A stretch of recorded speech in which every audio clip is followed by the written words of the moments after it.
All right, hello, welcome back to Unqualified Analysis, the show that is on the home stretch of football season right now, folks. I mean, we are just limping to the finish as we speak.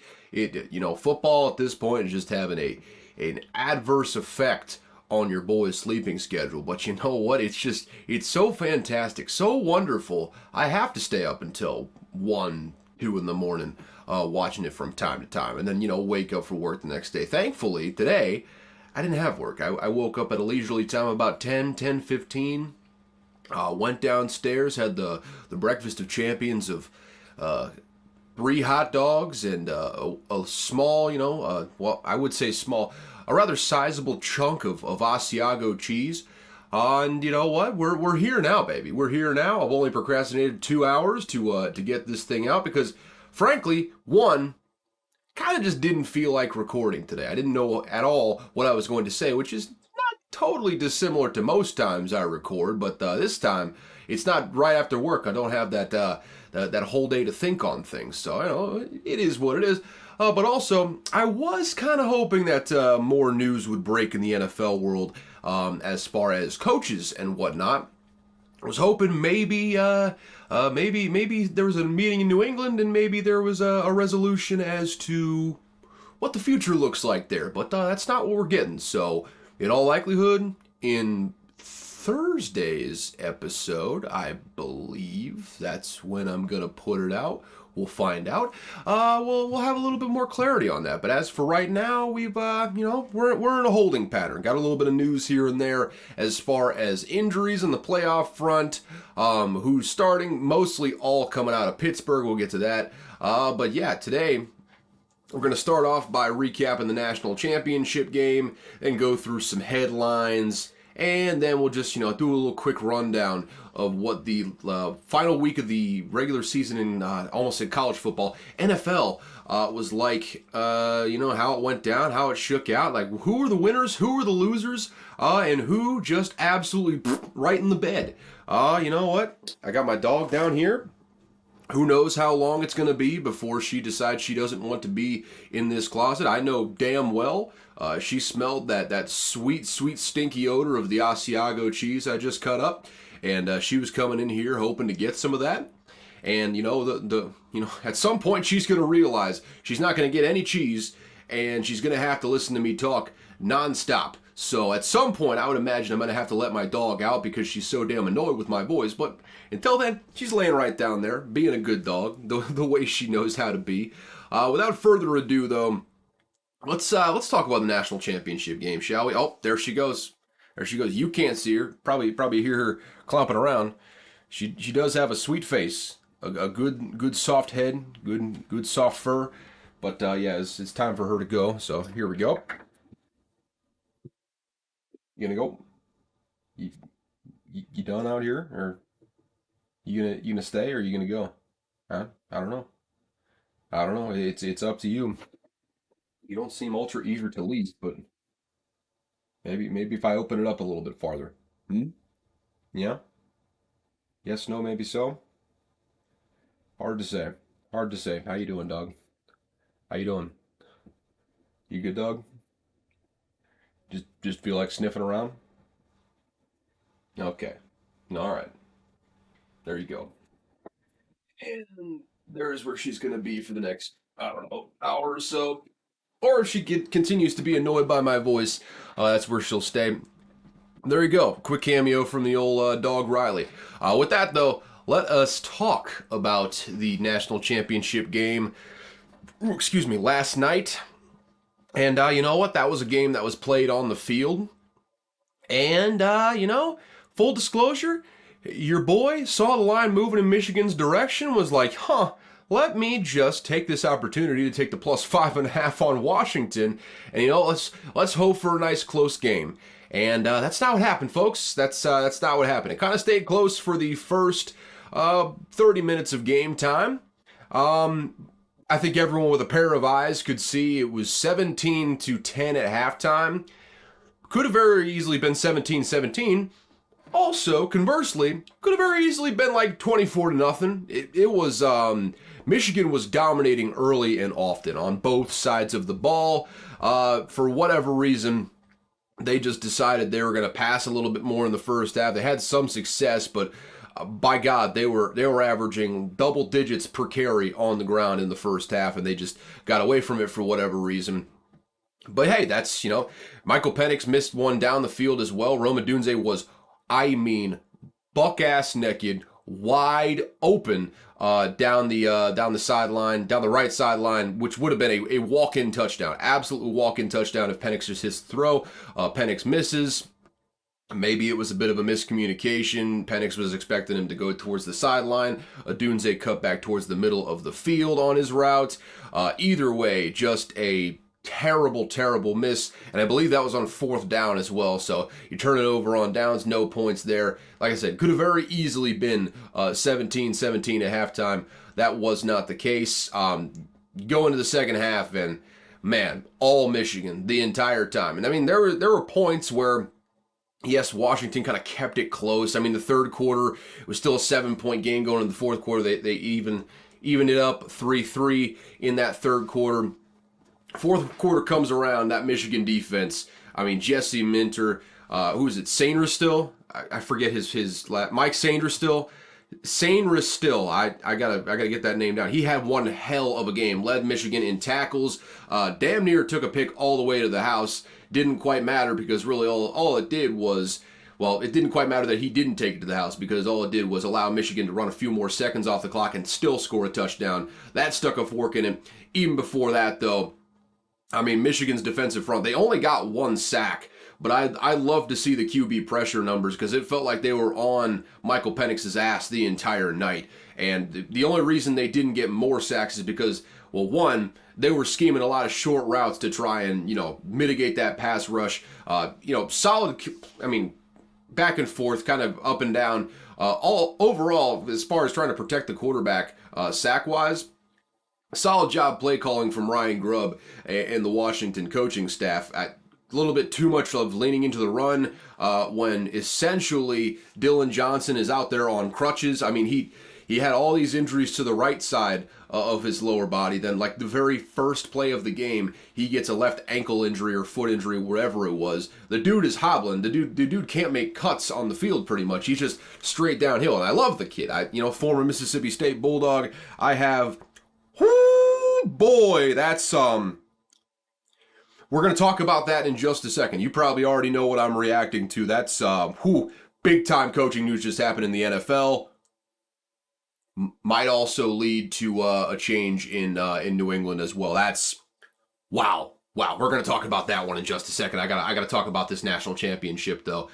Oh boy, how do I refocus from what I just saw there? We're gonna hit that like right off the top of the NFL stuff whenever we get there. My goodness, that is huge news. Either way though, Michigan they just absolutely dominated this game. I mean, it's again credit to the Washington coaching staff on offense for kind of protecting Michael Penix. Michael Penix has some great pocket awareness as well that kept him from being sacked a whole lot. Ultimately, though, he was seeing ghosts all night. Jesse Minter, that entire Michigan defense, man, they got NFL players up and down the field, especially in the secondary. I mean, Will Johnson and Mike Sainristil had themselves some nights, man. I mean, they were all over the place. And that's not even to say anything about the defensive front that played out of their mind, the front seven. Quite frankly, I couldn't name you one guy on that front seven, but as a unit, they played their absolute asses off, man. There was a full team win. J.J. McCarthy, I don't even think you need to mention J.J. McCarthy, which, by the way, him and Aaron Rodgers might have a few things to talk about, I'd say. They seem like a very similar type of personality, and I'll allow you to read between the lines on what that means. Hey, just get the noise out of the building, right? Get all the noise that doesn't have anything to do with winning. Another thing we're going to hit whenever we get into the NFL games. But yeah, real quickly, because I am going to spend a lot of time on the news that just that just came across my phone. Holy shit, man. It is wild decision. So, you know what? I'll just tease it by saying some franchises are consistently not very good for a reason, and we'll leave it there. But yeah, kind of wrapping it up. Washington, this is probably the best team they're going to have in quite some time. I don't want to besmirch the kid's name because he did a lot of good things for me at Mississippi State. I will say though, it is going to be a shock to the senses, going from maybe the most live arm in college football, Michael Penix, to Will Rogers, who has never been quite described as having a laser rocket for an arm. Good luck with that. Good luck in the Big Ten, especially if you go into a windy environment. That should be good fun. So yeah, I mean, congrats to Washington for getting to this point. I don't know if they're going to have any of those receivers back. I think they're all eligible for the NFL draft, and they all should go. I'm talking McMillan, Polk, and of course Odunze. Odunze could be a top 10 pick. Probably the second wide receiver off the board after Marvin Harrison Jr., quite frankly. He is spectacular, and he was spectacular in this game. Penix just wasn't getting him the ball, and it's less of a knock to Penix, more of a credit to Jesse Minter and that Michigan defense. Whole team win. No two ways about it. And you can't even say they cheated their way to get here because, I mean, they were pretty heavily scrutinized after the cheating scandal came out, and there's not a chance that they were still doing that unless they're just abject buffoons. And I would say, I guess abject buffoons is not the correct way to describe it because, I mean, if they did, they didn't get caught throughout the course of it, not publicly anyways. So, I don't know. Congrats to Michigan. Jim Harbaugh probably on the way out the door. I think it's pretty safe to say. Obviously, J.J. McCarthy's on the way out the door. His stock is probably never going to be higher after this game. Some poor fool of a team is going to draft him in the first or second round, and boy, are they going to be disappointed with what they get. I'm not a giant believer of J.J. McCarthy's NFL potential. That is all to say. If the Vikings draft J.J. McCarthy and Penix and or Jaden Daniels are there, unlikely that situation will be in place. But if that does happen, put your boy on suicide watch, man, because we fucked up. We fucked up. That's all I really have to say about that in particular. But yeah, congrats to Michigan. Jim Harbaugh, he hired Don Yee for a reason.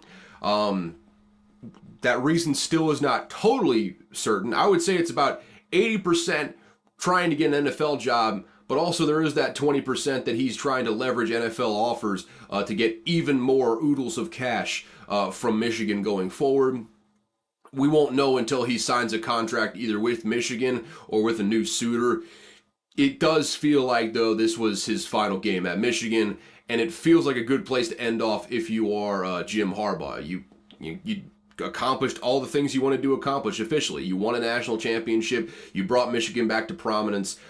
Former Michigan alum, came back, got the job done. You have nothing else to prove.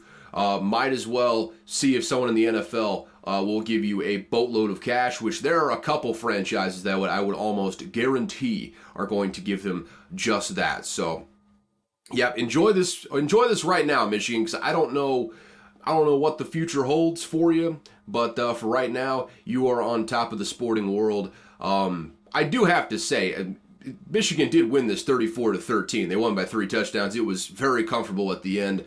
Michigan ended up dominating.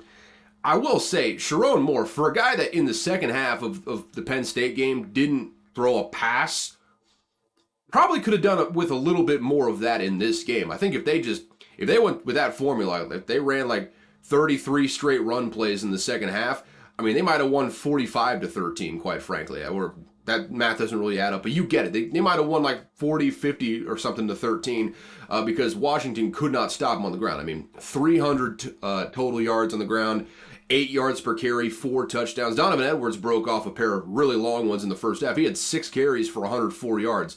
I mean, that's receiving numbers right there. It's absolutely insane, and it's very indicative of how much Michigan dominated on the ground. That's a guy, by the way, you should watch next year. Donovan Edwards, I think he's going to be an absolute menace in the Big Ten. He's got breakaway speed that I don't think Corum even has. It showed, especially in the first half, on both of those touchdown runs. I mean, Donovan Edwards, of course, the hole was about as wide open as you can get, but especially on that first one, Donovan Edwards, I mean, loses his mind, runs into the back of his offensive line, then stops, looks to his left, and like, oh, there's a giant hole that I can run through. Let me just sprint as fast as I possibly can. And then he just, I mean, smoked that entire Washington defense. He's got breakaway speed that Blake Corum simply does not have. I'm looking forward to seeing what he does in that Michigan offense next year.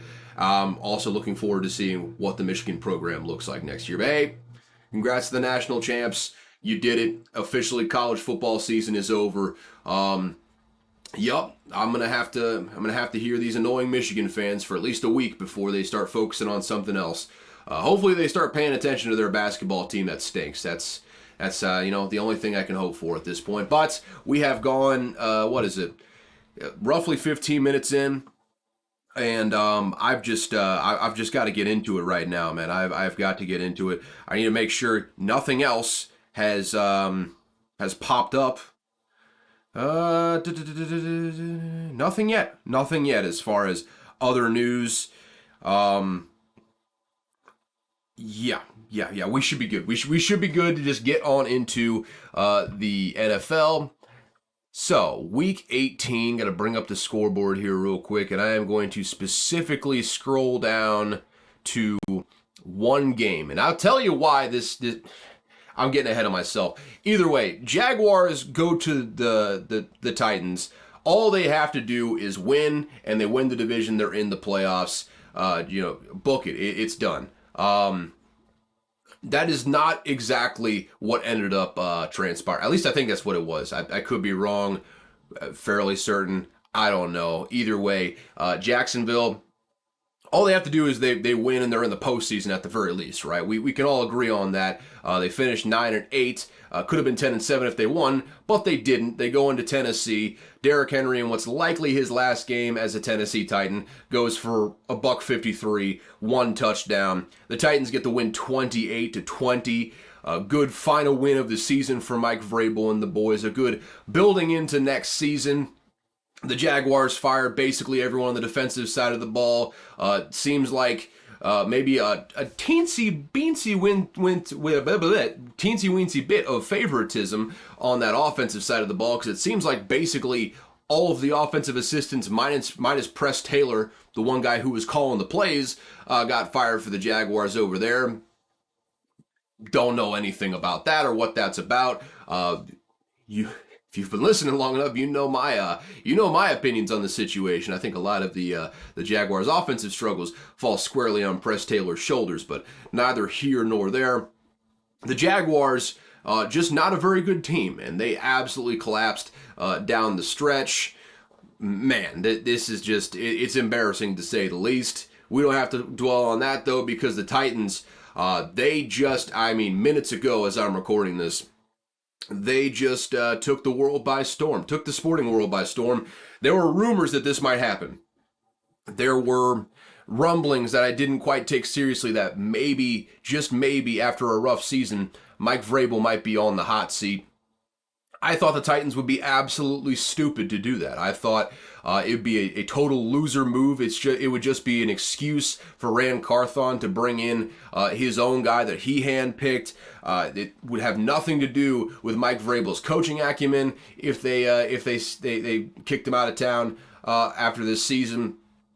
Sure, he went 6-11, but you gave him a god-awful roster to do it. Y'all clearly were not even trying to win, especially with the offensive roster you put together throughout the course of this year.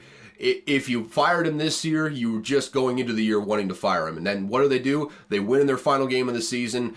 They keep a division rival out of the playoffs. And Amy Adams Struck, Ram Carthon, decided to fire Mike Vrabel anyway. Absolutely, it's a wild decision, man. Absolutely wild decision. The only way I understand it is purely like in the building, political sort of motivations. That, again, this had nothing to do with Mike Vrabel's coaching acumen. And I'm sure that they can justify it by saying, oh, the offense was always too conservative. Mike Vrabel had his hands in it too much, yada, yada, yada, all that bullshit.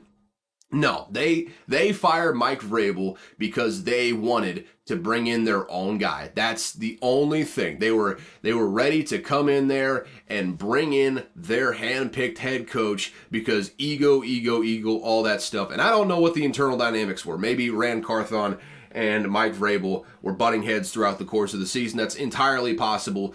Even then, it just speaks more to what I'm saying. Rand Carthon wanted to bring in his own guy. He didn't want to keep Mike Vrabel there anymore because he didn't hire Mike Vrabel. You see this over and over again with new GMs that come in. They want to bring in all of their own people, even if it means getting rid of a guy that is a objectively really good coach. I would say a top 5 coach in the entire league, just based on in-game decisions, game planning, all that stuff. This is a bullshit move. I'm not going to sugarcoat it. It is a bullshit move by the Tennessee Titans. That being said, now that Mike Vrabel is on the market, I think I'll put it to you this way. I think with Mike Vrabel on the market, it is a much greater chance that New England decides to move on from Bill Belichick, that they decide a mutual parting of ways is the way to go, because I think with Mike Vrabel on the market, he's going to get hired. Well, but let me just put it this way. Someone is going to hire Mike Vrabel immediately, and there were already rumblings that if the Titans moved on from Mike Vrabel would be the one to take over for Bill Belichick, and I think Robert Kraft would want nothing less than to have just that. Make no mistake about it, Mike Vrabel will not be a defensive coordinator next year. He's not going to go somewhere and just languish for a year. He's not going to take a year off. This is one of those things like Andy Reid whenever he got fired from the Eagles, or maybe they parting of ways. Either way, whenever he left the Eagles, he was on his ass for about 5 minutes before the Kansas City Chiefs hired him. Someone is going to do the exact same thing with Mike Vrabel, because, again, Mike Vrabel's coaching acumen is not why he lost this job. It is a purely internal political thing. And again, like I said earlier, there's a reason why some franchises stink year after year after year, and you're seeing it here with the Tennessee Titans. So congratulations, you're going to get your own people in the building, your own head coach, and you know what? You could hire a good head coach, and there's a really good chance they're not going to be nearly as good as what you're booting out the door in Mike Vrabel. So good luck to the Tennessee Titans. This is a bullshit move. New England fans are absolutely hyped about this. I will tell you that right this second. But crazy times here we're living in the NFL. Hopefully we get a little bit more news as I'm recording this. But we got to keep it moving. Otherwise, this is going to be like an hour 45, 2-hour show. Let's just go down the list here. Obviously, a game with no playoff implications for the Ravens, but all the playoff implications for the Steelers. The Steelers go into Baltimore. They beat the Ravens 17-10.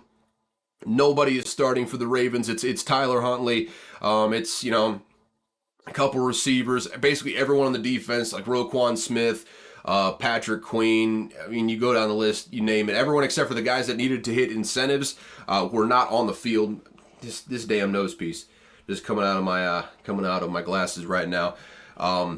Basically this was set up on a platter for the Steelers to win. Also, not only all the starters are out, there is a driving rain in like 30, 40 degree weather. It is nasty, just disgusting cold. I mean, just the worst that the Northeast has to offer as far as weather. I'll die on this hill.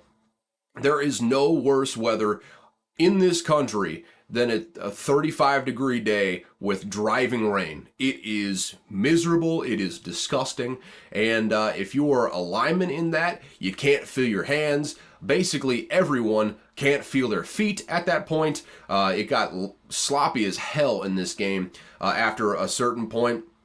And the Steelers thrive in that. They've thrived in that really throughout the entire Mike Tomlin era. And this is, for all the shit that we give Najee Harris, this is the type of game why you have Najee Harris on the roster and why you don't start Jaylen Warren over Najee Harris in this situation. Najee went for 26 carries, 112 yards, a touchdown.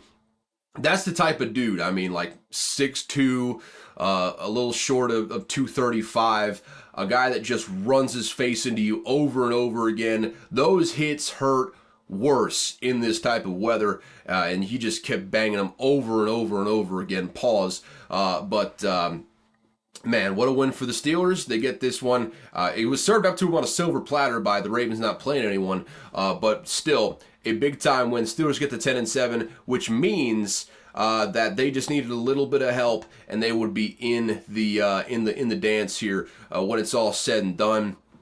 I forget who all needed to lose. I gotta scroll through here. I think it was the Jaguars. The Jaguars needed to lose for the Steelers to get in. The Jaguars would have been a wild card if they had won that game versus the Titans. Steelers get the win, and now they are in the playoffs. They are the 7 seed. They will be traveling to Buffalo this next week. We'll get to that one here in just a minute. Let me just drink some caffeine here real quick.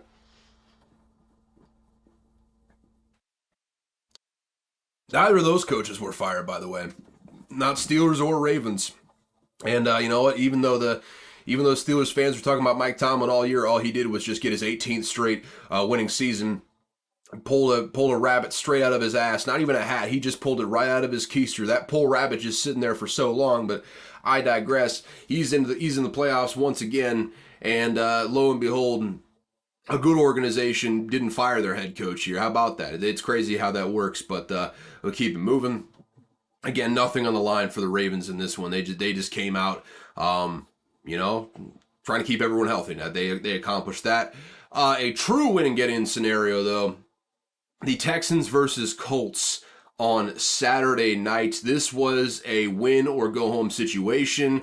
Literally, whoever lost this game was going to be on their couch for the playoffs. Whoever won it won the AFC South and will be hosting a playoff game, the highest of high stakes, and you love to see it. Especially in Week 18, these are the games that you live for, and the Stars showed out. No two ways about it. Nico Collins had just short of 200 yards. He had 195 yards and a touchdown, and that was most of C.J. Stroud's pass production. And it's like, not to throw shade on C.J. Stroud here. I think C.J. Stroud still had a really solid game.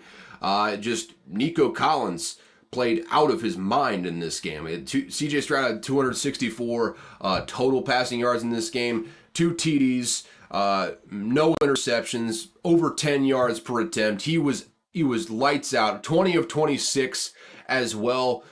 Probably could have and should have mixed in a few more passes in there, given that they were a robust 2.1 yards per carry. Now, you do have to factor in Cameron Johnston had, not a fake punt. He just, either the snap was bad or he dropped the snap. I can't remember exactly what happened, but ended up losing 23 yards on a punt. Then, that obviously counts in the rushing statistics. So you take that out, and it was 27 carries, 83 yards. Still below 4 yards per carry, so you probably want to mix in a few more passes there. But still, it ended up working out for the Texans. They get the win 23-19. They owe a lot of thanks to Tyler Goodson's hands, though. Backup running back for Indianapolis did not get a carry the entire game because, oh, by the way, Jonathan Taylor, like he seems to always do against the Houston Texans, went out of his mind. 188 yards on the ground, 6.3 yards per carry, a touchdown. Broke one off for 49 in this game. He was the bell cow that you were expecting when he came into the season for the Indianapolis Colts. But in the most pivotal moment of the game, deep inside Houston's territory, 4th and 2, you got to have it. And I understand the thought process. You bring in Jonathan Taylor, all eyes are going to be on him, especially in a short yardage situation. He wouldn't have gotten as wide open as Tyler Goodson, but put an undrafted rookie free agent in that position where, yes, he was wide open. Yes, he needs to make that catch. But just a throw that was slightly off by Gardner Minshew, and he drops the ball, and game over pretty much. Houston Texans get the win after that point. I question that. I question that decision, to say the least. I don't know where Zach Moss was. I don't know if he got injured or what happened there. But that might be a better spot for him in that situation. I don't know. That's a big spot for a rookie that had never been in that sort of position before. So I don't know. I don't know about all that. It's really one of the only bad things that that Shane Steichen did all year. Other than that, it was a fantastic coaching job. This team had no business getting 9 wins. That was clear to see. They were playing so much better than the personnel they had on the field. I mean, my God, they started Gardner Minshew for a whole year, which, no disrespect to Gardner Minshew, I think he's one of the better backup quarterbacks in the entire league. He's a pinch hitter. He's not a full-time starter. He's a pinch hitter. Okay, your quarterback goes out, You need him for a half, you need him for a game, you need him for 2 games. He will give you everything you need in that time frame. You let him play for a whole season, not quite the most ideal situation, for you to step into and win games. And the defense wasn't exactly playing great all year, too. They had some serious personnel problems on the back end. Solid front seven, just not very good on the back end. They were average at best this year, below average at times in other facets of the game. And in the face of all that, Shane Steichen was still able to put up points on offense and able to make just good coaching decisions that get them wins. I mean, they beat the Ravens at one point this year. So, I mean, hey, all the credits in the world to Shane Steichen for the job he did this year. Houston Texans just had, the next one up. C.J. Stroud, already a top 10 quarterback in this league right now, I would say. I don't know who he's got to bump out, but, you go 20 of 26, 264, 10.2 yards per attempt, 2 touchdowns, no interceptions in the biggest moment of the season. Also break off a couple runs for 20 yards, 6.7 yards per carry. Vastly superior to the running back and all the designed runs for Devin Singletary throughout this one. You deserve all the credit in the world. This was a legitimate playoff atmosphere, a playoff environment. It got loud, it got rowdy in Indianapolis, and C.J. Stroud never once looked phased. Didn't turn the ball over the entire game. So I love this kid, and he's going to be at home against a team that is with a backup quarterback in the Cleveland Browns.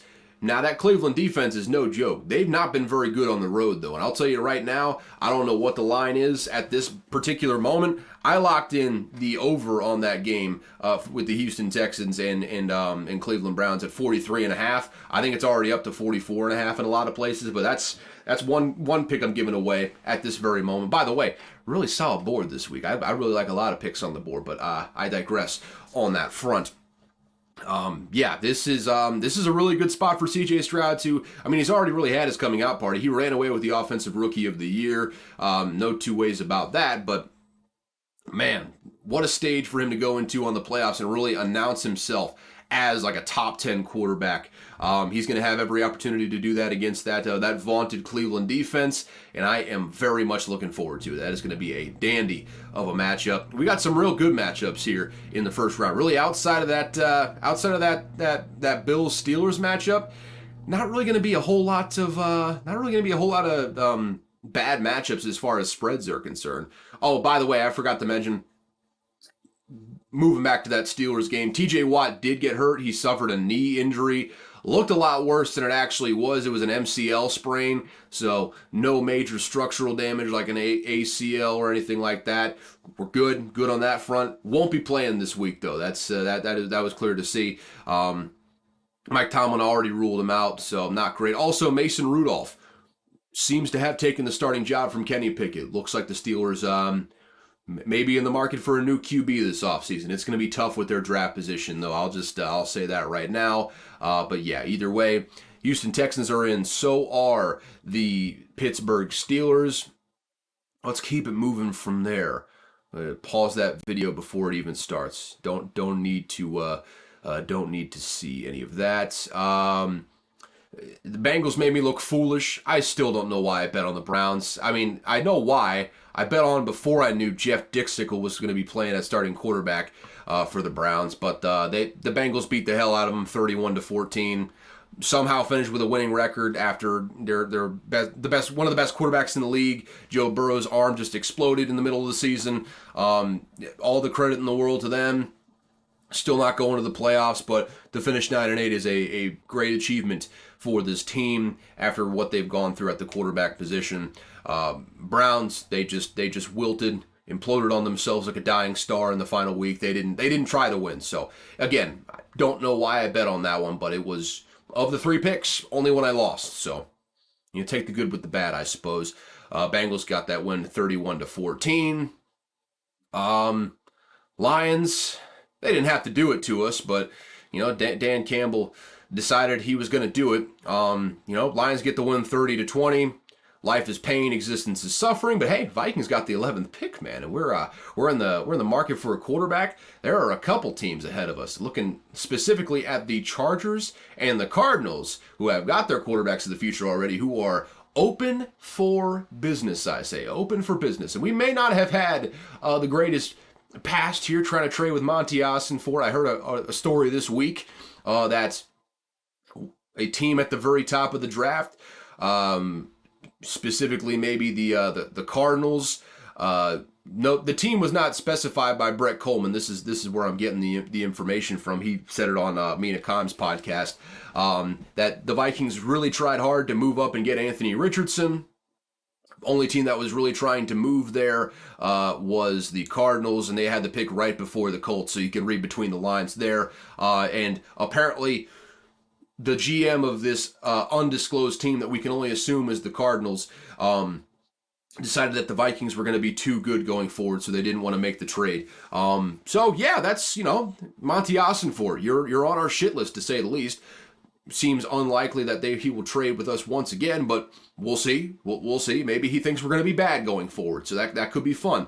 There is also the Chargers up there, though. That's another spot that we could be trying to move up into.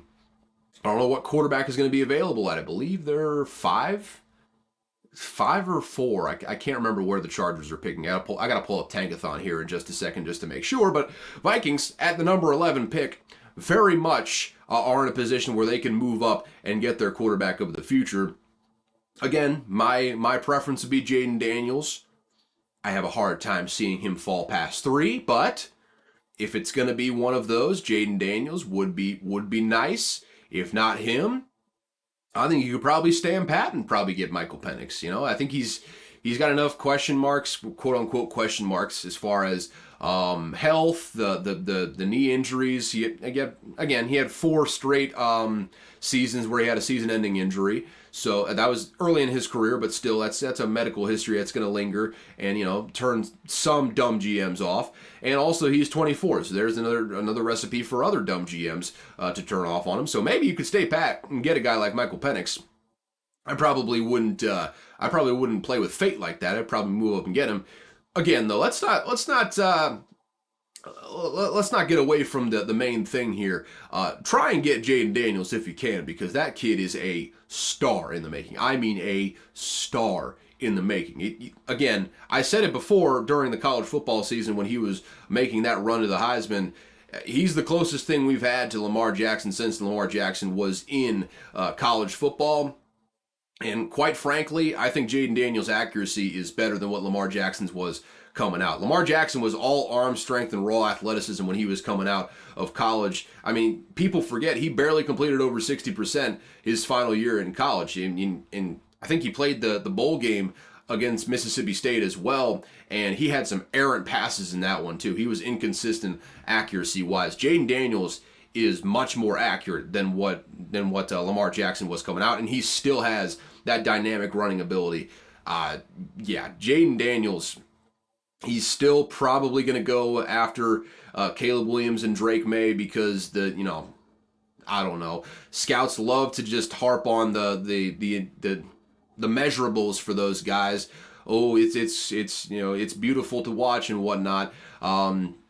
I don't think either of those guys have proven what Jaden Daniels proved this year, which, I'd take Jaden Daniels in a heartbeat. I love Jaden Daniels. He might be my favorite player in this upcoming draft. And lest we not forget, Tariq Woolen was my favorite player in the 2022 draft. Devon Achane was my favorite player in the 2023 draft. I have a habit of my favorite players just being absolute ballers at the next level, no matter where they're drafted. Just saying. I've been dynamite on these mid-round picks. Call me fucking Les Snead right now. But yeah, I just kind of got carried away there. Vikings, that is all to say, in a position to go up and get their quarterback of the future. Now is the time. We probably have 1, maybe 2 years left of Kirk Cousins. He kind of implied on the exit meetings and media stuff that he would be possibly open to taking a team-friendly deal as far as money is concerned. The injury situation, I think, very much plays into that. Also, like Kirk Cousins himself said, he's made all this money throughout the course of his career. The dollars aren't so much and this is basically a direct quote, the dollars aren't so much an issue as much as what the dollars represent. And you can kind of read between the lines on that one. The dude wants to win. He wants to win a Super Bowl. He's made all the money in the world. He's got hundreds of millions of dollars that he's worth right now.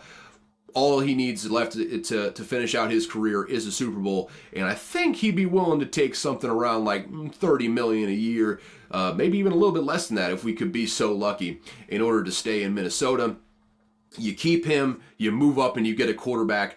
And you know what? You only need Kirk Cousins for one more year if you move up and get a quarterback. You let the kid sit for a year, and I said it last year probably around this time. Kirk Cousins is probably the best possible bridge quarterback you could ask for in this situation. Very similar to what Alex Smith was to Patrick Mahomes in Kansas City. Kirk Cousins can do that exact same thing. He's not going to give up that starting job right off the bat. He's not going to force the rookie in there by playing badly. He's going to let the rookie sit, give him some very good study habits. I mean, everything. Kirk Cousins' problems have not been because of the habits he has made. He is, I mean, habits-wise and intangibles-wise, he's a very good leader. He studies his ass off, obviously. He's got solid accuracy, and preparation has never been the problem for Kirk Cousins. It's, you know, what's happening in between the ears at times that have been the problem. And that's one of those things you simply can't teach. All the things that you can teach are things that Kirk Cousins can pass down. Good habits, that is, that Kirk Cousins can pass down to whoever the next quarterback is in Minnesota. So yeah, one more year of Kirk Cousins, trade up for a quarterback. The future will be set going forward. We may not be Super Bowl contenders right away, but you get the right quarterback in there, and we've set up our future for the next 10 years at least with Kevin O'Connell in there. And that's what we should be striving for this offseason. That should be the goal. Lions, I'm starting to hate them now. We're getting to that point. They just won 12 games, second straight winning season. They're starting to get a little bit uppity. I feel the rivalry juice is flaring back up. I was feeling sorry for the Lions for basically my entire life up until the last 3 seasons or so. Now we seem to have fully hit that inflection point where I'm ready for the Lions to start losing again, quite frankly. So we're going into a new era. A new era of the NFC North right now, and I can't wait. I cannot wait for all of that to come to fruition on us. But until then, we got some playoffs going on. Lions, they will be the 3 seed, I believe, because Cowboys, they absolutely demolished the team that they were playing. Don't need to worry about that. Now seems like a good time to take a break, though. You know, take a break from all of the NFL stuff. We'll get back to that full slate of games here in just a second. Let's talk about some headlines real quick. Just a quick break from all the NFL talk. Also, let's get a time check. 42 minutes, and we've talked about what's that? 4 games? 4 games? 5 games? 6 games if you include the national title. So, yeah, we're rolling. We're absolutely rolling right now. I'll just do a quick rundown of the headlines. A lot of this is college football headlines at the moment, but stuff that needs to get brought up because otherwise I wouldn't be able to get to it. So we'll talk about it now. Ole Miss running back Quinshon Judkins. Not only did he enter the transfer portal last week, which was kind of a shock to people who are outside of the program, right after the national title game, after Michigan wins the national title, he announces on Twitter, on Instagram, that he will be committing to Ohio State next year. And from a Mississippi State fan, happy trails, bud. It's going to be nice not seeing you every year in the Egg Bowl. Also, nice that you won't be, giving Ole Miss one of the best backfields in the entire country. Instead, he goes to Ohio State, where if Travion Henderson stays, which it appears that he is going to stay in school, that duo between Henderson and Judkins may be the best backfield in the entire country. That is not an exaggeration. That is an elite backfield. If you get the right offensive line in front of them, it doesn't really matter who's at quarterback for Ohio State. They're going to have a very similar offense to Michigan where they can just pound you into submission and win that way. And it seems like this is a team in Ohio State that has been solely built to crush Michigan at some point in the near-term future. Great pickup for Ohio State. It seems like the consensus from people within the program at Ole Miss, just, via proxy of people that know those people. I don't personally know those people, but, listening to people that do talk to the people, I hope I have been as specific as possible, and every bit of all the confusion in your mind has just been whisked away by everything I'm saying. But it seems like people in the program kind of saw this coming. Like they were like, okay, maybe a little bit of internal turmoil that not all the people on the outside were seeing. Quinshon Judkins didn't have the greatest yards per carry average this season. Did have over 1,000 yards. Did have 15 touchdowns this year. Seemed like there was a little bit of discord within the program, and the consensus was, hate to see you go, but also probably not going to miss you too much, just because there was some headache going on there. Not sure if we're ever going to get a confirmation on the specific headaches there, but didn't seem like the people at Ole Miss were all too unhappy to see him leave. But as a Mississippi State fan, like I said, also not very unhappy to have seen him leave either. It's a great pickup by Ohio State, and might just be better for both parties that they parted ways at that point. Quinshon Judkins probably a one year rental for Ohio State anyways. He's probably going to go there, put up some good numbers on a yards per carry average, and then go to the NFL next year, as he should. He's taken a lot of hits already in his college football career. Started very early as a true freshman, got a bunch of hits last season. He's going to want to get to the league as soon as possible, because they will chew him up and spit him out in ways that maybe he has not considered just yet, but it's in his best interest to get out of school as quickly as possible. I'll just put it to him that way. Malachi Nelson, he committed to Boise State. Maybe he wasn't that good to begin with. Maybe all the recruiting services might have missed a little bit on that. All the best of luck to him at Boise State, though. Could end up being great for both him and Boise State. I believe he's the highest graded transfer they've ever had. So kudos to all involved. And I mentioned, doesn't matter who's playing at quarterback for Ohio State.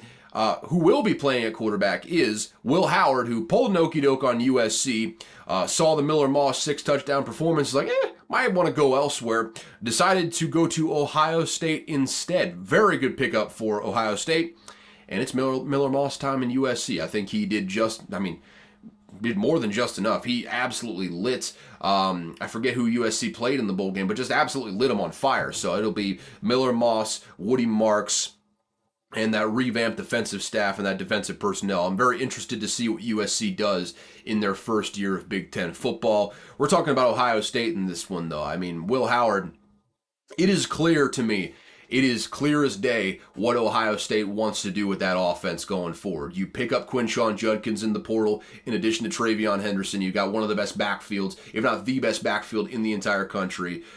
You've continually recruited along the offensive line. We'll see how those fruits come to roost.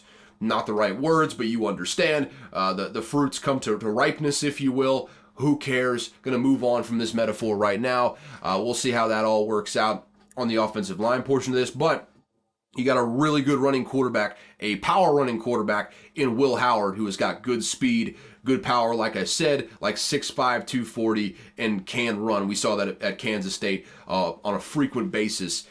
Ohio State wants to run the hell out of the football, but they also want, with Will Howard, you can still get some good passing performances at will. I think Will Howard is going to be better than Kyle McCord was last year. He's going to be a lot more mobile. You're going to do a lot more things with him in the running game. I think Ohio State could have a top 10 running offense in the entire country next year. That's the way they've built this team out. And they have built it for the sole purpose, from that offensive design to the defense being as good as they have been. It seems like Jim Knowles is going to be there for another year, which will be interesting. Certainly a really, really good coordinator, a guy that I thought might be up for head coaching jobs this coming season. Or this past season didn't work out that way, so Ohio State has him for another year. It would appear, off the top of my head, it would appear that Ohio State has built the team in Michigan's image to beat them in this coming season. And if Michigan doesn't have Jim Harbaugh, might end up being the case. Might end up being the case for him. Very interesting what Ohio State is doing in the transfer portal right now and in recruiting. Mississippi State, they landed a 4-star receiver, Kevin Coleman, out of the portal. A third team in 3 seasons for him. Started at Jackson State with Deion Sanders, went to Louisville this past season and put up modest numbers. Former top 75 recruit in 2022. Cool. See if Jeff Lebby can do anything for him. We're just picking up wide receivers after wide receivers. We're going to have a young team. Should be exciting. We're picking up more defenders. Still wondering who the hell is going to be playing on that defense, but I digress on that front. Doing good. Doing good for Mississippi State as far as the first year is concerned. I'm just, I'm a little jaded after last season, so I'm going to need Jeff Lebby to show me something hopeful going into this year. Otherwise, I'll still be sad. I'll still be sad. Julian Fleming, he in the transfer portal from Ohio State, former number 1 overall wide receiver in his class out of high school, I believe, in 2021? Maybe it was 2022. I can't quite remember. But Julian Fleming, he has committed to Penn State. Really solid pickup for them. Wouldn't expect them to put up those, number 1 overall wide receiver out of high school numbers. All that sort of stuff, but should be a good pickup for Penn State. That offensive coordinator brought in from Kansas, you can do something with that. So that's a good pickup for them. LSU, they will hire Missouri's Blake Baker as their next defensive coordinator after firing the entire defensive staff. Really solid pickup. We'll see how he does, but a really solid pickup. He is a guy at Missouri that kind of under the radar for the average fan, but the people that know and the people that grade coaching performance pretty much, they really liked the Missouri defense this year, and Blake Baker was the architect of that defense. So this is, again, I said it whenever LSU fired their defensive staff last week, that LSU should never be as bad on defense as they were this year. The talent in that state, the talent that they bring into that team. By God, that Harold Perkins, if he has a good year next year, he'll be a top 5 pick in the NFL draft. Make no mistake about it. So with the talent that they've got on that side of the ball, there is no reason they should ever be bad on defense, specifically not as bad as they were last year. I think Blake Baker can do a better job than what they did this past year. So I like this hire. I think LSU will be right back in the national title conversation this next year, especially with this rinky-dink expanded college football playoff. I digress on that front. Caden Salter, talked about him going into the portal last week. He has withdrawn from the portal. All right, staying with Jamie Chadwell another year then, I suppose. Guess he just wanted to see what was out there. Alabama defensive coordinator Kevin Steele reportedly will retire, and Alabama will be searching for the 3rd defensive coordinator in 3 seasons. I just found this out. Maybe it was just Mississippi State fans talking shit. The linebacker coach for Alabama that I believe is now the Mississippi State defensive coordinator was rumored to be the defensive coordinator in waiting for Alabama. So, hey, maybe it worked out great for us, but I'm interested to see what Alabama does as defensive coordinator. They kind of just went by default to Kevin Steele last year just because he'd been with Nick Saban so many times. This was his third stint with Nick Saban, actually. So that was just a comfort thing as to why Kevin Steele was a defensive coordinator last year. I'm interested to see who Saban brings in. I feel like this could be an opportunity to, like he did with the Tommy Rees hire last offseason, bring in a younger guy that you can kind of, mold into calling the defense. It's Nick Saban's defense. They're all calling the same defense when they come in. It's just a matter of learning that defense and going from there. Again, it's going to be very interesting to see who Alabama hires that defensive coordinator position. And one last headline, and this one is just, it's horrible. And you know what? It shows the degradation of our society and our priorities being all sorts of fucked up. But Texas A&M is, and you can't make this shit up, man. Texas A&M is allegedly getting $1 billion from Qatar in exchange for allowing them to take control of sensitive research projects with possible ties to nuclear weapons. Just means more down here, man. Just means more. You get $1 billion from the Qataris. You get to keep bringing in big time recruits, upgrading your facilities. Maybe that'll win you a national title. In exchange, the Qataris, who don't give a fuck about college football, have just possibly come into some nuclear secrets for the U.S. Wild. It shows you how much college football matters to those teams down south. It is Whew, that's quite a decision there for Texas A&M. And you know when, I mean, an anti-Semitic, geez, not actually anti-Semitic, but anti-Semitism. The double anti works here. I don't know what I'm talking about, but yeah, some organization that's against anti-Semitism put out this warning, and you know what? Usually you don't see those types of things happening in college football. Just a wild story. The fact that, I mean, this should tell you everything you need to know about college football. Texas A&M wants to win so bad that they would accept money and give away state secrets to the Qataris in order to win football games. That should tell you all you need to know about the passion in college football, man. It's wild. It is absolutely wild. That's all we had for headlines, though. That's pretty much it. So let's get back to some football games here, shall we? We're almost an hour into this thing, and we've got a plethora of games left. So we're going to just breeze through these and stop where the major news happens. The Jets beat the Patriots for the first time in about a billion games. Bailey Zappi was terrible, 2 interceptions, 88 yards.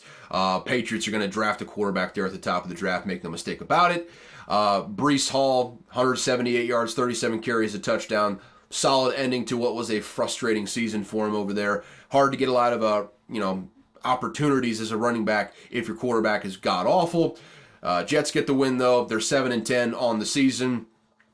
Aaron Rodgers opined that not only was he going to address, implying that Jimmy Kimmel was going to be on the Epstein flight list on the Pat McAfee show. That actually today, right now, as I'm recording, he's probably addressing that. Cool. Don't care.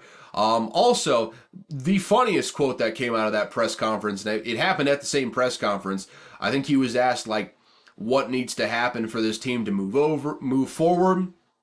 And he answered with something along the lines of, we need to get all the outside noise out of the building. Everything that doesn't have to do with winning needs to get out of the building.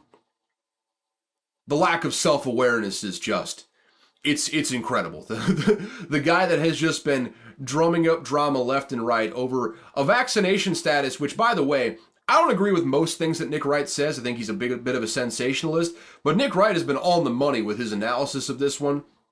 Kirk Cousins didn't get vaccinated. No one gives a fuck. Lamar Jackson probably didn't get vaccinated. No one gives a shit. Aaron Rodgers decides to shoehorn in some sort of vaccine thing every single time he goes on the Pat McAfee show. I don't think he realizes it's 2024 and no one gives a fuck anymore. That's the main thing. This guy, the lack of self-awareness, he is the biggest drama queen. Sorry, don't want to be sexist. Biggest drama king, drama queen, whatever you want to call him. Maybe in the entire league right now. Packers fans, I understand. I understand now why you were tired of this guy. He's a headache. He's a headache to say the least.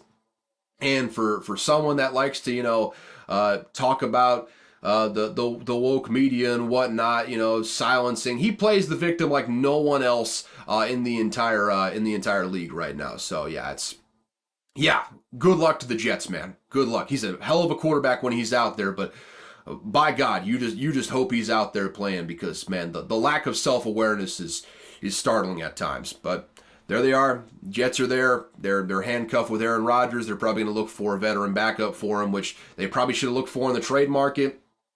Joe Douglas and Robert Saleh will be back, and don't know if they really deserve it, but that's the Jets for you. I'm looking forward to not thinking about Aaron Rodgers for the next, 7 months or so. 7-8 months until we start the next season.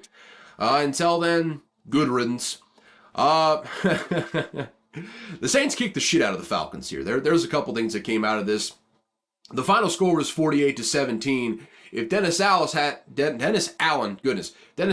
it his way, it would have been 41-17. But Jameis Winston and the entire offense, knowing that Jamal Williams hadn't gotten a touchdown all year, I don't know who it was, but someone got an interception that put them right down on the goal line. So Saints line up in victory formation, and Jameis and the offense decide we're gonna get Jamal Williams this touchdown. So they fake the victory formation. Jameis takes the snap, hands off to Jamal Williams. Jamal Williams gets the touchdown. Final score 48-17. That's basically as the time is expiring. Understandably, Arthur Smith comes out on the field and says, "What the fuck is your problem? That's bullshit." I don't know who the assistant was. Black guy walking behind the exchange between Arthur Smith and Dennis Allen just does a walk by of a bitch ass motherfucker. Love that. Absolutely love that. That's probably the funniest part of that video of Arthur Smith confronting Dennis Allen. Dennis Allen called for the knee, though. That was not a unilateral decision, but that was a decision by Jameis in the offense. And hey, don't get me wrong. You don't want to keep him. You don't want him to score. Keep him from scoring yourself if you're the Falcons. I will say it's bullshit that they did the misdirection. That they lined up in a victory formation and then ran a play anyways. I think there's a pretty good understanding that the guys on the defensive side of the ball aren't going out to hit you at this point. We're just snapping the ball and we're getting going. That's how people get hurt right there. Is when one side of the ball doesn't expect an actual play to be run. Next thing you know, offensive linemen are firing off on you. That's how concussions happen. That's how lower body injuries happen. That's the part that's bullshit. Not the scoring the touchdown. They just lined up in a single back formation and then very clear that they were trying to score on that last play. I don't think you get the reaction that you got from Arthur Smith, but the fact that they used the misdirection, lined up in the victory formation, and got the touchdown that way, it's a little cheesy. It's a little bullshit. Also, on top of that, the fact that you have players going rogue, and obviously Jameis Winston is a one-of-one type of character. There's really no one else like him in the entire league at this point. But the fact that you got players going, rogue and running plays when no one told them to run that play doesn't exactly speak to a high degree of institutional control. I'll just say that right now. Saints are keeping Dennis Allen. Probably going to move on from Pete Carmichael. If they don't, you already know all that you need to know about Dennis Allen going forward if that's the case. But they went 9-8 this year. Not optimistic about Dennis Allen's future there. We're gonna see how that all happens. They have a potentially messy situation unfolding here with Derek Carr, so we're just gonna wait and see. We're just gonna wait and see on that one. The biggest news to come out of this one, though, and this is kind of one you saw coming. Arthur Smith didn't do himself any favors down the stretch of this season. The Falcons did end up firing Arthur Smith. I mean, basically right after the game. I mean, it was right after Sunday Night Football, like at midnight, when it came out that Arthur Smith had gotten fired. And honestly, I like Arthur Smith. I wish him all the best. I think if he would have gotten a quarterback in there, he would still be the head coach of the Atlanta Falcons right now. I really like what he does with the offense. But the fact of the matter is, he was more committed to his scheme and letting the scheme dictate who gets touches than finding ways to get the ball into his players' best hands, his best players' hands. Talking about Kyle Pitts, Drake London, Bijan Robinson. Hell, even Jonnu Smith played much better this year. You had all these weapons around, and you just couldn't find a way to get any of them the ball consistently. Throughout his entire tenure, not having a quarterback doesn't help in that situation, but at a certain point, especially when you have a deficiency at quarterback, you just have to find ways to scheme your guys open, get the ball in the hands of your biggest playmakers, and Arthur Smith never did that. And again, like I said, especially when you have a deficiency at quarterback, that should be paramount. Not getting a quarterback has to fall, on the GM's shoulders more than anything, but Arthur Smith not having a quarterback didn't help him in this situation. Now he's going to be out of a job. Reading the tea leaves there, that's a guy that I think might be an offensive coordinator next year. Certainly not going to be a head coach because he didn't show out well enough, not like Mike Vrabel, but I do think a reunion with Mike Vrabel in New England feels more likely than not, especially, I assume at some point either today or tomorrow, New England's going to make it official that Bill Belichick and the Patriots are parting ways. At that point, it's probably just a formality. They're going to hire Mike Vrabel, and then Arthur Smith is going to come in as the offensive coordinator.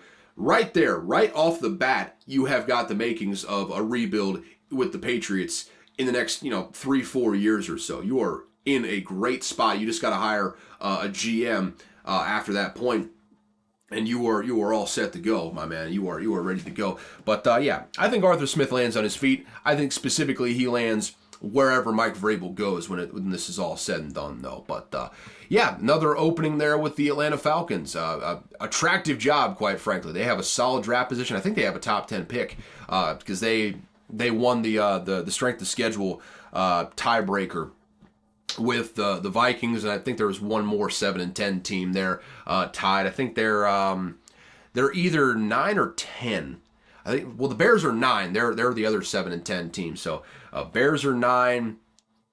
I believe the Falcons are 10. Vikings are 11. That's another team that I would anticipate aggressively pursuing a quarterback in this year's draft. We've got a couple teams that are going to be really gunning for that those top couple spots. That'll be competition, we'll just say. But yeah, really solid. I mean, Ben Johnson, wouldn't be shocked if he goes here. Really, I feel like that guy's got his pick of the litter as far as jobs right now, but not an unattractive job here with the Atlanta Falcons. There's a lot to work with. Better defense than previous years. Really solid weapons on offense. Looking forward to seeing who they hire over there. I gotta keep looking at my phone because it feels like we're in we're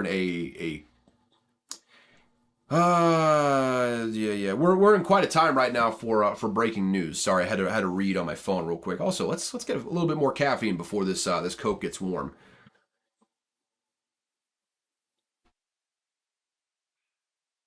Hour and 5 in, we got to keep it moving. Buccaneers, they get the win over the Panthers, 9-0, which essentially, oh,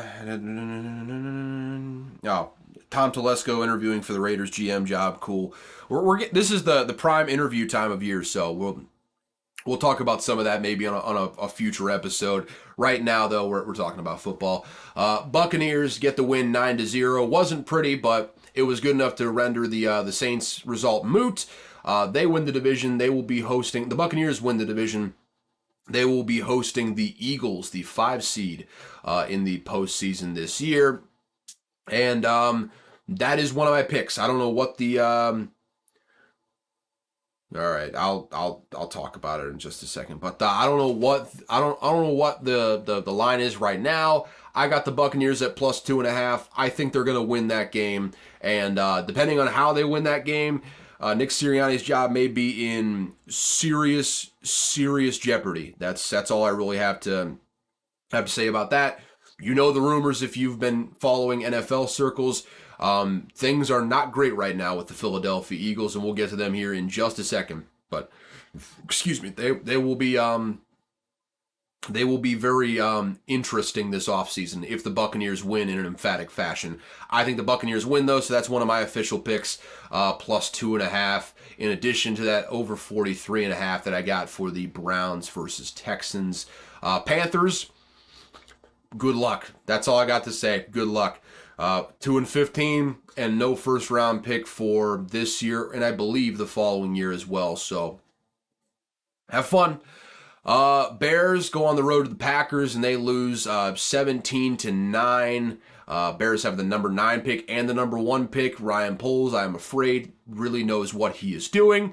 The Packers, though, I think also very much know what they're doing. I mean, look at just the plethora of weapons. Guys that I didn't even really know would be contributors. Like, I heard of Malik Heath, obviously, former Mississippi State Bulldog, before he transferred over to Ole Miss for his final year or two of eligibility. It's hard to say because he wasn't exactly a feature at Ole Miss. But undrafted rookie, him, Dontavian Wicks, and that's before you even get to guys that were like actually drafted highly, like Jaden Reed, Christian Watson, Luke Musgrave, Tucker Kraft, all young guys who've been brought in the last 2 years, all panning out very, very well for the Green Bay Packers right now.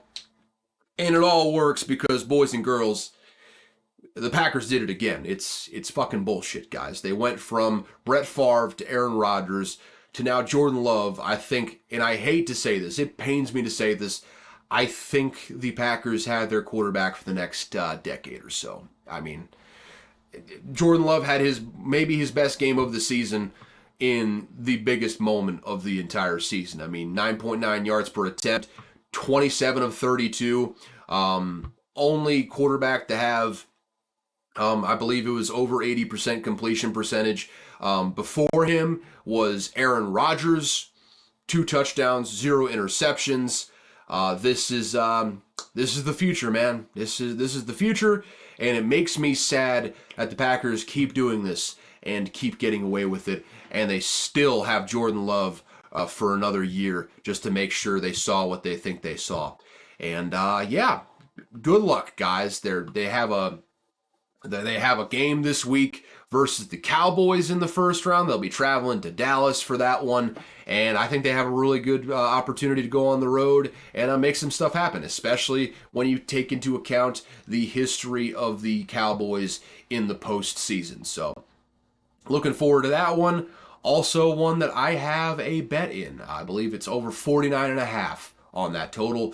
Don't know what the total is now, but I locked it in at 49.5. Those are my 3 picks. We'll round it up at the end of this one, what my picks are. But yeah, I love the Packers this week. I think they can go on the road and make some noise, quite frankly.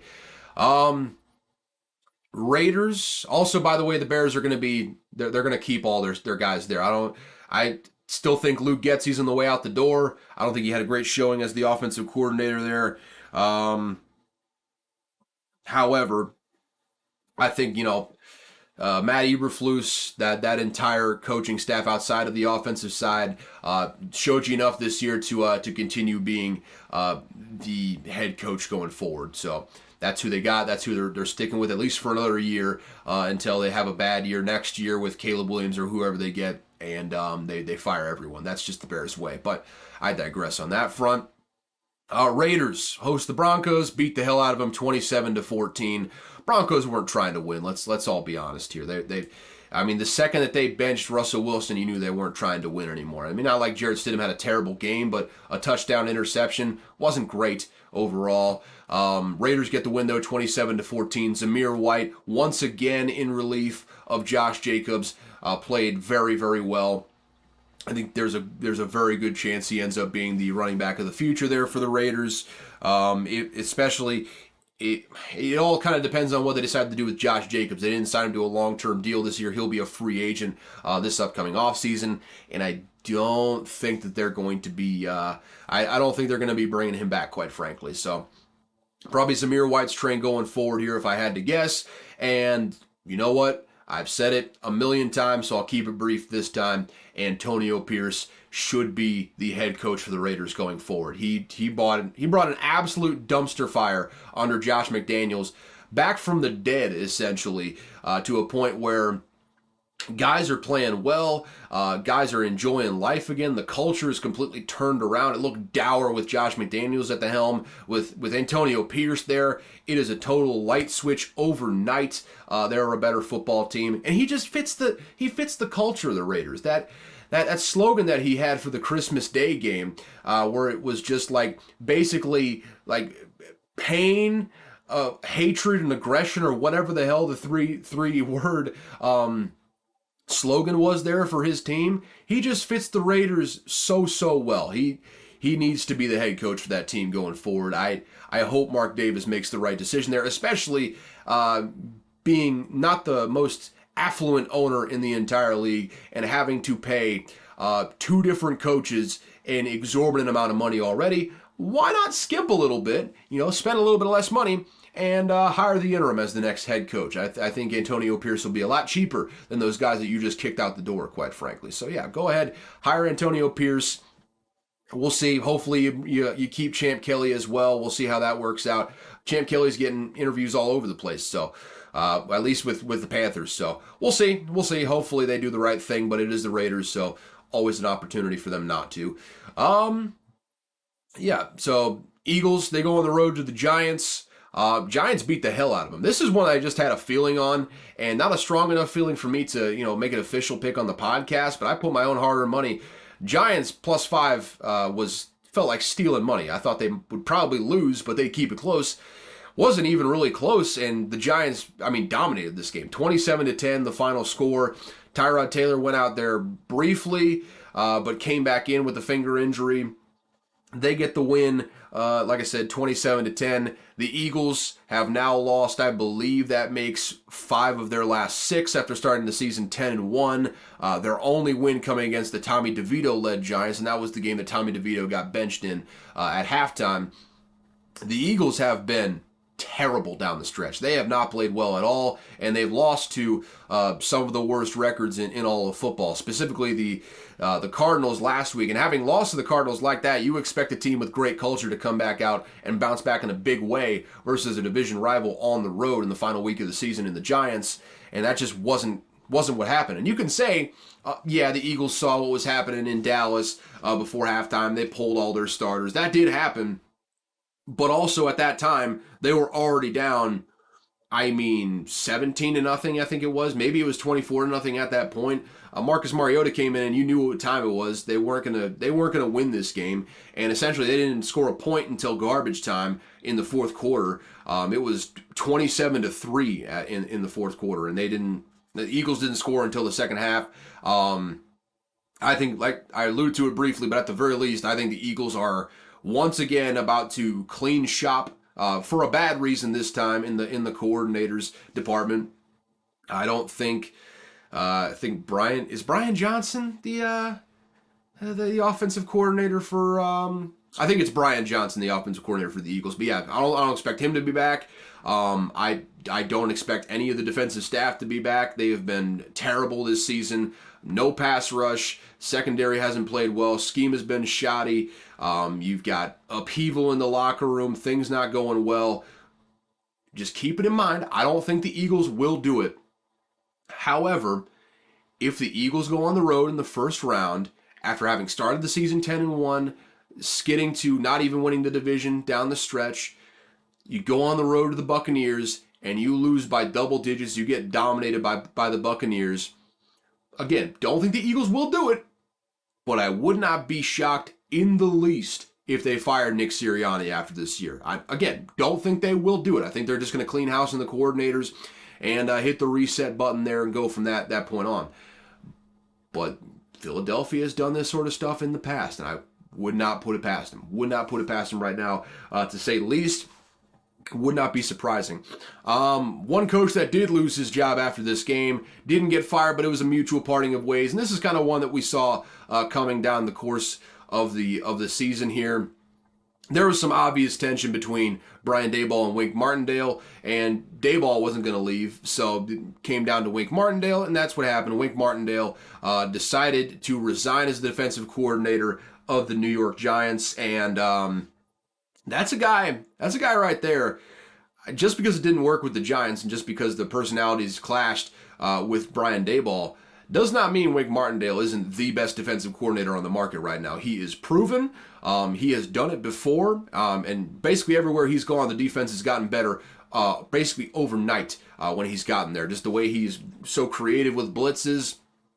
Kind of similar to what Brian Flores has done this year with the Vikings, where aggressive as hell on the blitzes, but even though they're technically considered blitzes, a lot of times it's still a four-man rush. You just don't know which four are coming. Very creative defensive coordinator when it comes to scheming up pressures, getting guys in favorable situations, confusing the protection on the offensive side of the ball, and creating havoc in the backfield. I think specifically, because Wink Martindale, I don't know if he doesn't want to be a head coach or if he's just past that point of getting the opportunity. Either way, I don't think he's going to be a head coaching candidate going forward at this point. And that's a perfect situation for if you're hiring a young offensive coordinator to be your head coach, like say a Ben Johnson or a Bobby Slowick for that matter, and they know what they want to do on the offensive side of the ball. They just need to hire a defensive coordinator that they trust implicitly and can just hand over the keys on that side of the ball, delegate entirely.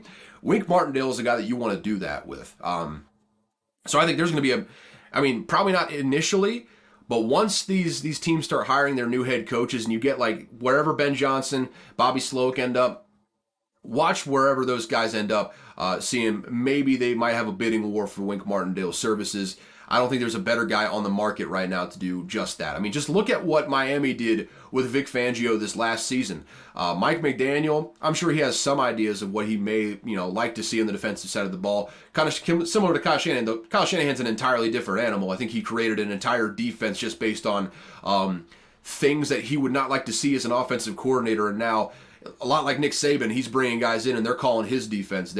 Guys aren't calling their own defense when they come to San Francisco. They're calling his defense. Not like that for Mike McDaniel in Miami just yet.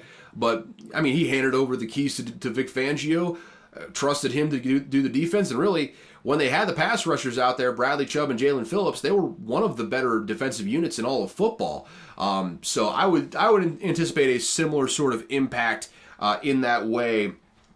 If someone hires Wake Martindale, again, Ben Johnson, Bobby Slowick, those are the two that you should probably watch when it comes to the head coaches, young head coaches, offensive head coaches looking to totally delegate the defensive side of the ball. And I think whoever ends up hiring him, I think is going to be a really solid hire, quite frankly. And I assume he's going to land on his feet. That's really all I got to say about that. Seahawks get the win, just barely, 21-20. Kyler Murray, he played very, very well, man. I mean, 262, 1 touchdown. James Conner is an absolute monster on the offensive side of the ball in the running game. I mean, the Cardinals really played well in this game. I mean, Kyler Murray had 6 yards per carry, ended up just a shade under 300 total yards for the game. 1 touchdown, no interceptions, no turnovers at all. I mean, the offensive line was playing well. James Conner was playing well. Michael Wilson, Trey McBride, young guys that you've brought in on that offensive side of the ball for the Cardinals, all played very well. They came up just short versus the Seattle Seahawks, but that's no knock on them, man. 4 wins this year. They've not a very good roster at all, but you've got your quarterback. You definitively know that you've got your quarterback in Kyler Murray, so you don't have to worry about drafting a guy at the top of the draft. You've got a head coach in Jonathan Gannon that I think has very much acquitted himself well. This team could have very easily been every bit as terrible as the, oh goodness, almost dropped my phone off my leg there. This team could have been every bit as terrible as the Carolina Panthers. The difference is, coaching was much better. You don't have internal divisions. You don't have an owner meddling like David Tepper. You've got really, this is all to say, I think you found your coach in Jonathan Gannon going forward. And you got the pieces to build off of are there. You just got to fill out, basically the rest of the roster outside of the 2 most important pieces to get, the head coach and the quarterback. I'm very interested to see what the Cardinals do in coming years. They probably have another year where they're not going to be very good, but maybe like the Chicago Bears this past season, they improved to like a 7-10 or an 8-9. They're not far off. Probably 2 years away of just straight rebuilding. They're going to have another really productive draft trade back, I would assume, this year. I would be shocked if they stood pat at the top of the draft where they are right now. They're going to have a lot of assets to rebuild with, and they're going to have a lot of cap space to do it, even with having Kyler Murray under that big contract. So the Cardinals are really moving in the right direction. Monty Ossenfort, maybe make a trade with the Vikings, but otherwise you're doing a good job over there with what the Cardinals are doing personnel-wise, head coach-wise. Nothing but good things to say about what's going on there in Arizona. Much better than the Cliff Kingsbury, Steve Keim era already, I would say. Even though it is a 4-team win, or a four-win team, my goodness. Not a 4-team playoff, it's a four-win team. I'm losing my mind right now, sorry about that. I think the promise is much more than what you saw under the Cliff Kingsbury, Steve Keim era. With that, though, we got to keep it moving. We got to get her going, as they say. Chiefs beat the Chargers 13-12. Game didn't matter even a bit. They're starting Blaine Gabbert in that one. So Chargers 5-12. They're like 5th or 6th pick. Expect a lot of interest at that spot for teams trying to move up. Rams beat the 49ers. Same thing. Both these teams had locked up a playoff spot. Only thing of note, well, first off, this was a Carson Wentz versus Sam Darnold matchup. Classic QB duel for the ages right there. More than that, though, also, they ran Carson Wentz like 17 times. They're just trying to disintegrate his lower body. Just hilarious. Hilarious levels of just not giving a fuck running the quarterback. You can't do that with Matt Stafford, that's for sure. You can't do that with Matt Stafford. However, biggest news out of this one, Puka Nacua had a solid game. I don't know what the numbers were, but he had a solid game. Ended up with 4 receptions, 41 yards. Good enough to set the rookie receptions record and the rookie yardage record for wide receivers. That is a 5th round pick, folks. A 5th round pick. And last year, I think they got Kyron Williams in the 5th round as well, coming off that ACL injury in college at Notre Dame. Les Snead, man, he has been dynamite on those mid-round picks. And the Rams are, I mean, really an off-season away. They make some good pickups, good draft picks on the defensive side of the ball. They could very easily be challenging the 49ers next year at the top of that NFC West. I mean, it's a credit to Sean McVay. It's a credit to Matt Stafford. Credit to Les Snead for building this team the way he has. It's so masterfully with the picks that they do have in the mid to late rounds. I love what the Rams are doing right now. I love what the Rams are doing. Other than that, though, not much else to talk about. Cowboys ended the tenure of Ron Rivera in emphatic fashion. 38-10, they win over the Commies. And, of course, like I said, no shocker here. Ron Rivera gets fired. I think everyone saw that coming. Really don't know why they didn't just do it in the season to get a good look at Eric Bieniemy, but maybe that tells you what you need to know about Eric Bieniemy anyways. But yeah, fired head coach, fired GM. Seems like they're just going to do a clean sweep on the staff. I don't expect really anyone to be back on that staff. It just wasn't good there at the end. They have a really high pick. I think they're the number 2 pick right now, so they're right in line to take Caleb Williams at that 2nd pick in the draft. I would anticipate them to go ahead and do that because they don't really have a quarterback on the roster that you can trust on a consistent basis.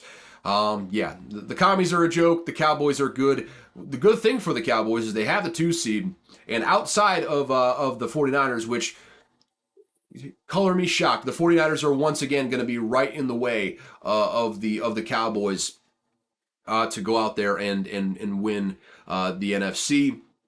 Seems like a tale as old as time, quite frankly.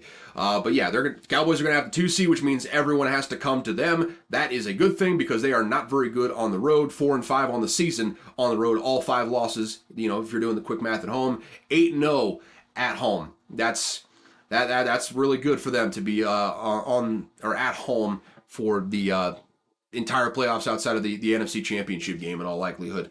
But yeah, not much else to talk about there. Ron Rivera fired. We all knew that was going to happen. The Bills, you know what? It wasn't pretty. Josh Allen was, classic Josh Allen. 3 turnovers. Almost became the sole reason that the Bills lost this game. Didn't end up losing it, though. Bills get the win 21-14. Tua did not look great in this one, quite frankly. It would, he had Chase Claypool has a fair bit of blame at the end as well, but didn't throw the greatest pass in the world and got picked off at the end. Bills got the win 21-14, though. But yeah, this was the full Josh Allen experience. You get 2 crazy interceptions. Just ludicrous interceptions that no one should be throwing those passes. And you also get a fumble as well. However, at the end of the game, you also get Josh Allen running for 15 yards on 3rd and 13, getting a first down, converting crucial first downs, and basically putting the game away, getting touchdown. They scored 14 points in the 4th quarter. It was 14-7 going into the 4th quarter, and they scored 14 unanswered in order to go on and win this thing. And that was in large part due to Josh Allen. He's a wild man. He can lose you a game, and he almost did in this one. He can also win you a game if you want to as well. But there it is. The Bills seal their fate as the number 2 seed in the AFC. Dolphins move to the 5th seed and will go on to face the winner of the NFC South, I would imagine? Or the AFC South? Who won the AFC South?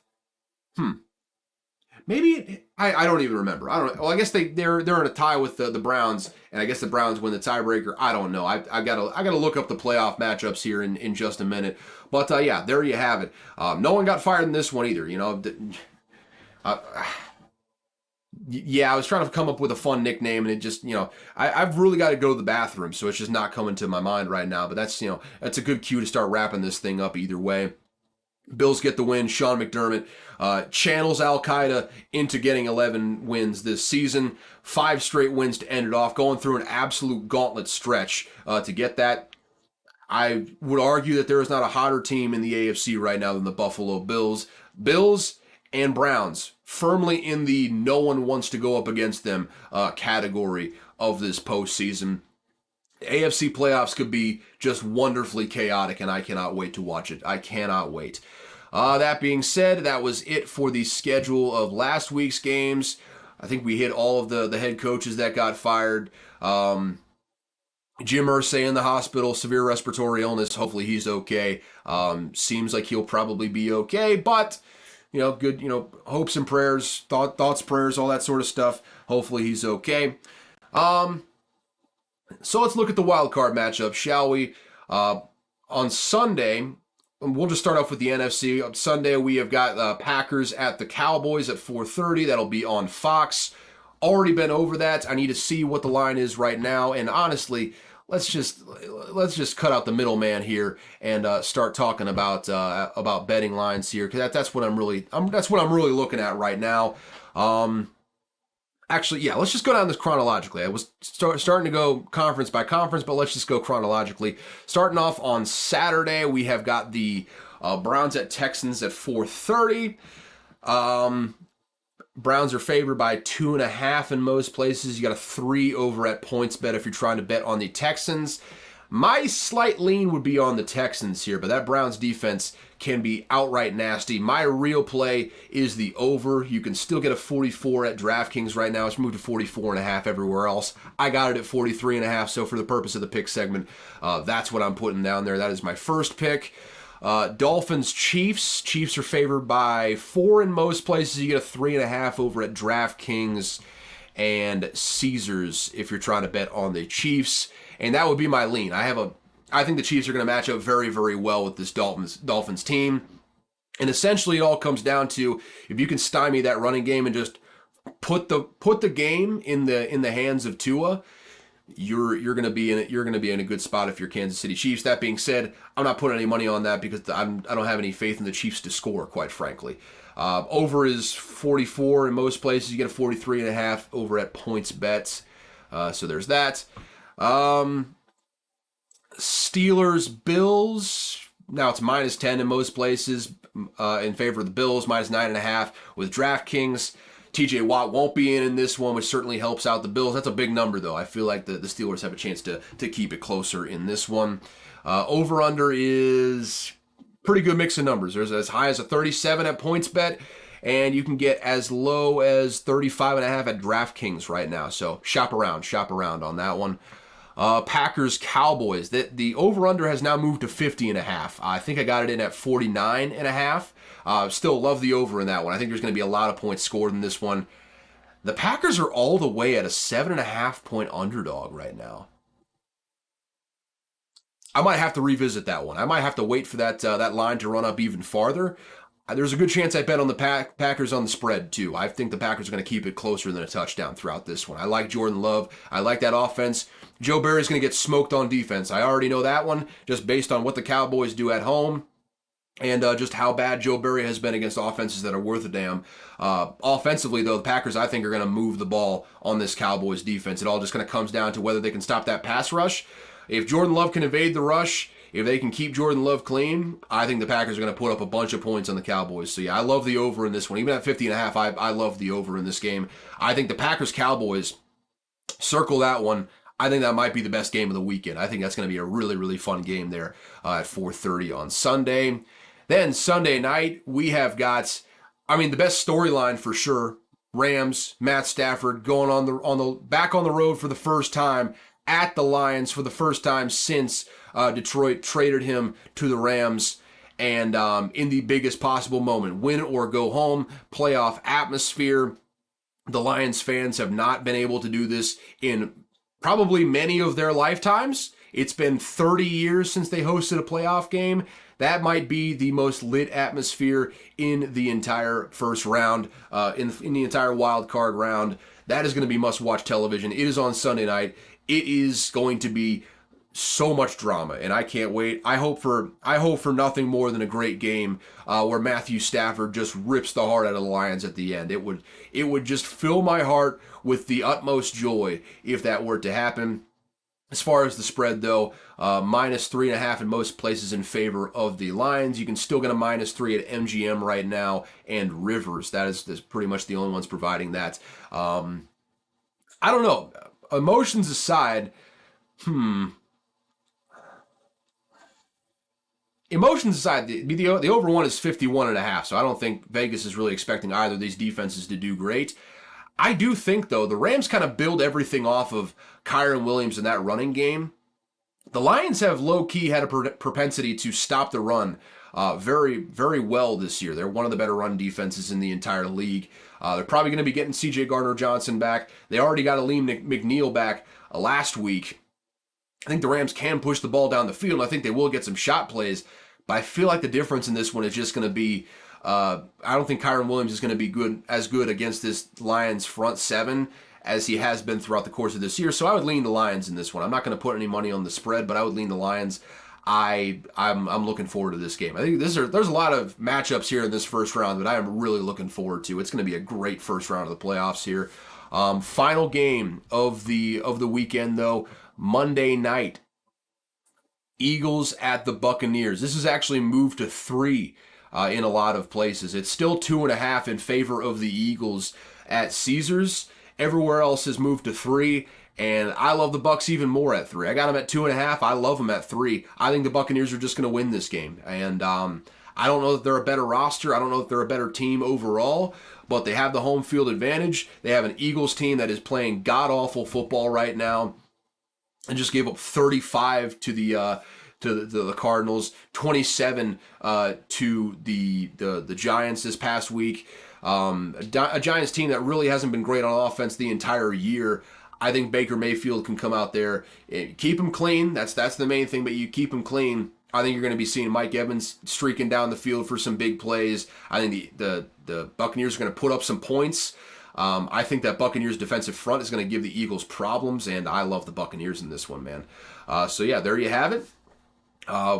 Addressed all this a little bit more and in greater depth on Thursday, but there you go. There is the playoffs upcoming. Cannot wait to get this thing going. And now, without further ado, let's get on out of here, folks. Thank you so much for tuning into Unqualified Analysis. We do this twice a week for now. We still got another month of doing this twice a week until we are toning it down for the off season here. But still on the home stretch, 2 times a week, Tuesdays, Thursdays.